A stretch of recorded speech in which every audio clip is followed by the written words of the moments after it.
নমস্কার বন্ধুরা, আবারও চলে এসেছি পমফ্রেট মাছের একটা নতুন ভিডিও নিয়ে।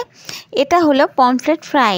তো পমফ্রেট ফ্রাই খেতে নিশ্চয়ই আমরা সবাই খুব বেশি পছন্দ করি, কম বেশি কিন্তু সবাই পমফ্রেট মাছ খেতে পছন্দ করে।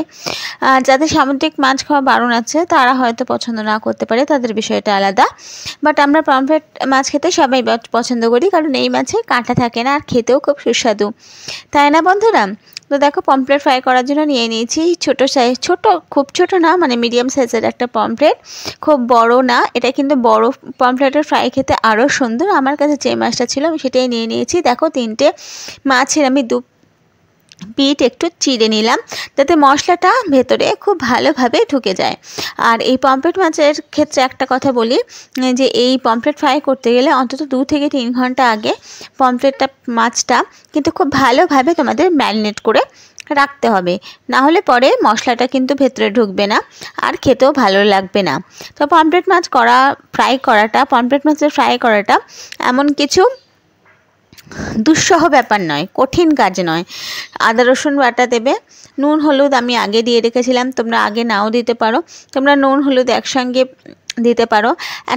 আর একটু লেবুর রস দেবে, যারা ঝাল খেতে পছন্দ করো তারা একটু লাল লঙ্কা গুঁড়ো দিতে পারো। আমি ঝাল দিইনি। আর যাদের শুকনো লঙ্কা খাওয়া বারণ, তারা কাঁচা লঙ্কা আদা রসুন বাটার সাথে একবারে পেস্ট করে দিয়ে দিতে পারো, কিন্তু পেঁয়াজ বাটাটা দিও না। পেঁয়াজ বাটাটা দিলে কিন্তু টেস্টটা একটু ডিফার করে। আর টমেটো কোনোভাবেই না। আর যদি তন্দুরি পমফ্রেট খেতে চাও, তাহলে এর সঙ্গে তন্দুরি মশলাটা তোমরা অ্যাড করতে পারো। ঠিক আছে, তো এবারে আমরা মশলাগুলো ভালোভাবে মাখিয়ে নিচ্ছি। আচ্ছা, তোমরা যদি চাও এই মশলাটা কিন্তু একটা মিশ্রণ করতে পারো। একটা পাত্রের মধ্যে লেবুর রস নেবে, অল্প পরিমাণে একটু তেল নেবে, নুন নেবে, হলুদ নেবে আর আদা রসুন বাটা নেবে, দিয়ে মশলাটা ভালো করে মিক্স করে নেবে। মিক্স করে নিয়ে তোমরা মাছগুলোর গায়ে ভালোভাবে, আমি যেভাবে মাখাচ্ছি সেভাবে মশলাটা বেশ অনেকক্ষণ ধরে এপিঠ ওপিঠ দুপিঠ আমরা যেভাবে মাছ ভাজি সেভাবে কিন্তু মশলাটা ভালো করে মাখিয়ে নিতে হবে।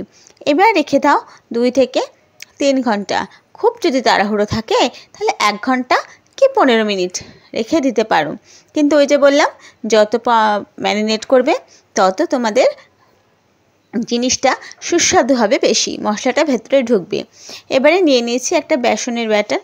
এর মধ্যে কিছু নেই, শুধু বেসন আছে, অল্প পরিমাণে একটু নুন আছে আর হালকা একটু চিনি আছে। তবে চিনিটা অপশনাল, তোমরা না পছন্দ করলে নাও দিতে পারো। দেখো, যে মশলাটা আমার বেঁচে ছিল পমফ্রেট মাছগুলো দেওয়ার পরে, সেই মশলাটা এর মধ্যে আমি দিয়ে দিয়েছি। এবার ভালো করে এই বেসনের ব্যাটারে পমফ্রেট মাছগুলো ভালো করে মাখিয়ে নিতে হবে। মাখিয়ে নিয়ে আমরা ফ্রাই করে নেব। তোমরা সর্ষের তেলেও ফ্রাই করতে পারো বা সাদা তেলেও ফ্রাই করতে পারো। আবার ফ্রাই করা হয়ে গেলে তোমরা বাটার ব্রাশও করে দিতে পারো। ঠিক আছে, তো দেখো, আমি মশলাটা মাখিয়ে কিছুক্ষণ রেখে দিয়েছিলাম, মানে বেসনের ব্যাটারে ডুবিয়ে কিছুক্ষণ রেখে দিয়েছিলাম। তারপরে আমি ডিপ ফ্রাই করে নিয়েছি। এপিঠ ওপিঠ, একটা পিঠ হয়ে গেছে, উল্টে দিয়েছি। আবার একটা পিঠ দিয়ে আমি বানিয়ে নিয়েছি পমফ্রেট ফ্রাই। ভালো লাগলে ফলো করো।